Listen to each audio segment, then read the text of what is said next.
Hello, good morning students. Before we start our lesson, don't forget to pray.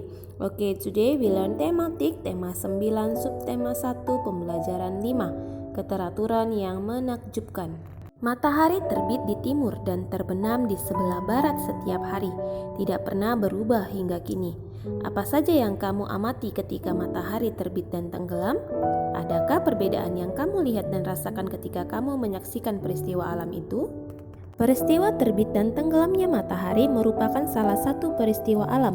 Kedua peristiwa tersebut menunjukkan keteraturan yang terus berlangsung hingga saat ini. Nah, sekarang mari kita amati teks berikut ini. Matahari, pusat sistem tata surya. Matahari merupakan salah satu bintang yang ada di dalam galaksi. Matahari terdiri atas gumpalan gas raksasa dan memiliki banyak sekali lidah api. Lidah api matahari yang merupakan ledakan-ledakan yang dapat mencapai jutaan kilometer tingginya. Suhu permukaan matahari mencapai 5.800 derajat Celcius. Matahari adalah satu-satunya bintang di dalam tata surya kita yang menghasilkan panas dan cahaya. Panas dan cahaya matahari inilah yang memberikan kehidupan di bumi. Perubahan panas matahari dapat menyebabkan kehidupan makhluk hidup di bumi juga terpengaruh. Jika panas matahari berkurang, maka seluruh bagian di dunia akan membeku. Tetapi jika panas matahari bertambah, es di kutub utara akan mencair dan air laut serta sungai akan naik. Matahari berukuran sangat besar. Jarak antara pusat matahari hingga ke permukaannya sama dengan 2 kali jarak bumi dengan bulan yang berjarak 384.000 km. Inti matahari sangat panas, yaitu 15 juta derajat Celcius. Matahari sebagai pusat tata surya memengaruhi setiap planet yang ada di dalamnya. Setiap planet memiliki ciri dan keunikan yang berbeda. Oleh planet di dalam tata surya dibagi menjadi 2 golongan, yaitu planet dalam dan planet luar. Perhatikan gambar berikut. Nah, dari gambar ini dapat kita ketahui bahwa planet dalam dan planet luar dibatasi oleh sabuk asteroid yang berada di antara planet Mars dan planet Jupiter. Planet dalam adalah planet-planet yang terdekat dengan matahari dan termasuk 4 planet yang pertama, Merkurius, Venus, Bumi, dan Mars. Planet luar adalah planet yang lebih jauh dari matahari dan mencakup 4 planet berikutnya seiring dengan peningkatan jarak dari matahari, yaitu Jupiter, Saturnus, Uranus, dan Neptunus. Kedua golongan planet tersebut dibatasi oleh sabuk asteroid.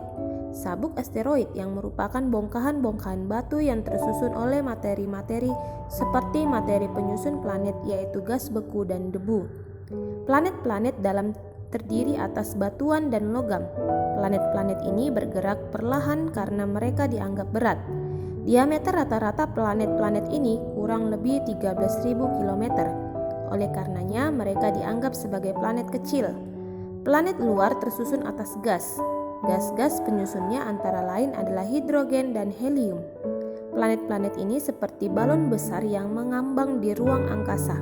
Planet-planet ini dianggap sebagai planet gas raksasa. Planet-planet ini memiliki diameter rata-rata kurang lebih 48.000 km. Sixth grade, tahukah kamu bahwa keteraturan dalam kehidupan masyarakat di sekitar kita memang harus diupayakan? Diperlukan sikap tenggang rasa dan mau berkorban untuk kepentingan orang banyak. Pernahkah kamu mengalami peristiwa yang mengharuskanmu menunjukkan sikap tenggang rasa dan mau berkorban seperti yang dilakukan oleh tokoh pada cerita fiksi berikut ini? Simaklah bacaan berikut ini dengan seksama. Masih ada waktu, Arya, oleh Diana Caritas. Arya senang sekali hari ini. Ayah akan mengajaknya menonton film tentang makhluk luar angkasa. Ia sudah lama menantikan kesempatan ini. Kebetulan kali ini ayah dapat menemaninya. Wah, antriannya sudah panjang ayah, kata Arya agak murung ketika telah sampai di bioskop. Penjualan tiket ternyata sudah dibuka setengah jam yang lalu, dan sekarang antriannya cukup panjang. Seandainya saja tadi ayah tidak membantu Mbak Ita membetulkan sepedanya, pasti kita tidak akan mengantri sepanjang ini. Tidak apa, Arya, kita masih punya waktu. Pemutaran filmnya masih 45 menit lagi kok. Yuk segera mengantri, ajak ayah sambil berjalan menuju antrian. Seandainya tadi sepeda Mbak Ita tidak rusak, kita bisa sampai ke sini lebih cepat ya. Jadi tidak harus mengantri lama. Arya masih menggerutu tentang peristiwa sebelumnya. Arya, Mbak Ita juga tidak berharap sepedanya akan rusak kan? Mbak Ita akan pergi les menari. Kalau sepedanya rusak di tengah jalan, lebih kasihan lagi Mbak Ita. Beruntung rusaknya di rumah dan ayah tahu. Jadi ayah harus bantu Mbak Ita dulu supaya ia tetap bisa latihan menari dengan selamat. Memang Arya ingin Mbak Ita celaka di jalan, hibur ayah. Arya hanya tersenyum dan mengangguk. Tentu saja ia tidak ingin kakak perempuannya itu mengalami kecelakaan. Yuk Arya, di depan kita tinggal 2 pengantri lagi tuh. Sebentar lagi giliran kita, kata ayah setelah kurang lebih 1/4 jam berdiri mengantri. Arya tampak gembira dan bersemangat. Ketika Arya dan ayah hendak maju untuk membayar tiket, tiba-tiba terdengar suara dari belakang mereka. "Aduh bu, perutku sakit sekali," seru seseorang di belakang Arya dan ayah. Seketika mereka menoleh ke belakang. Tampak seorang anak perempuan sebaya Arya sedang memegang perut. Wajahnya pucat. Keringat nampak mengucur di dahinya. Ibu anak perempuan itu pun terlihat panik. Beberapa kali si ibu menghibur anaknya untuk bertahan dalam antrian. "Ibu, silakan ibu beli tiket dulu. Kasihan anak ibu," tiba-tiba Arya berkata kepada ibu si anak itu. Si ibu langsung menatapnya dan melihat ayah. Ayah mengangguk dan mempersilahkan keduanya untuk maju mengambil antrian mereka. Setelah si ibu mengucapkan terima kasih, mereka maju untuk membeli tiket mereka dan segera beranjak pergi menuju toilet bioskop. Film memang masih akan dimulai 30 menit lagi. Terima kasih Arya, kamu menunjukkan kepekaanmu terhadap orang lain yang lebih membutuhkan. Tindakanmu membantu tadi sebenarnya juga membantu kita semua yang ada di dalam antrian untuk tetap teratur. Coba kalau kamu tidak cepat menawarkan antrian kita, pasti antrian di belakangnya akan terganggu karena situasi yang dialami anak dan ibu itu, kata ayah. Ayah, Arya kan hanya melakukan persis seperti yang ayah lakukan kepada Mbak Ita tadi. Arya hanya ingin memastikan semua teratur dan dapat melakukan kegiatan sesuai yang telah direncanakan. Kasihan anak itu ayah. Arya juga jadi terbayang Mbak Ita jika ia tidak dibantu ayah tadi, jelas Arya. Ayah tersenyum sambil mengusap kepala Arya. Nah anak-anak Miss, kita sudah selesai membaca teks yang berjudul Masih Ada Waktu Arya. Nah sekarang kita akan menjawab bersama-sama diagram yang ada di halaman 59. Judul cerita Masih Ada Waktu Arya. Pengarangnya yaitu Diana Caritas. Watak tokoh utama sayang saudara, rela berkorban demi keteraturan. Watak tokoh tambahan yaitu ayah, yaitu sayang anak, bijaksana.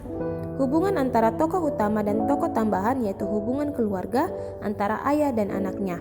Gambaran tempat peristiwa adalah di tempat pembelian tiket gedung bioskop, di mana terjadi antrian yang cukup panjang. Anak-anak, keteraturan juga diperlukan pada saat bekerja sama dengan orang lain untuk menciptakan harmoni. Dalam bermain musik, untuk menciptakan harmoni yang dapat dinikmati diperlukan pemahaman tentang aturan atau pola yang harus diikuti dengan baik. Pemahaman tentang interval dapat membantumu menciptakan harmoni musik yang dapat dinikmati. Pemahaman tentang jarak nada atau interval akan membantumu untuk menghasilkan sebuah akor. Akor merupakan bunyi yang dibunyikan serempak yang dibentuk dari beberapa nada dengan jarak nada tertentu. Sebuah akor paling sedikit terdiri dari 3 nada. Akor biasanya digunakan untuk mengiringi sebuah nyanyian. Akor juga dapat dimainkan dengan melodi lagu pada alat musik. Tangga nada natural terdiri atas 7 buah akor, yaitu C mayor, D minor, E minor, F mayor, G mayor, A minor, dan B diminished. Perhatikanlah beberapa akor yang sering digunakan pada alat musik piano berikut ini. Cobalah akor berikut ini dengan menggunakan alat musik yang tersedia. Jika kamu mempunyai pianika, kamu bisa menggunakannya untuk berlatih membunyikan akor yang ada di buku kita halaman 61. Sekian dulu pembelajaran kita hari ini. Semoga video pembelajaran ini bermanfaat untuk kalian semua. Tetap semangat belajar ya anak-anak Miss. Terima kasih. Goodbye.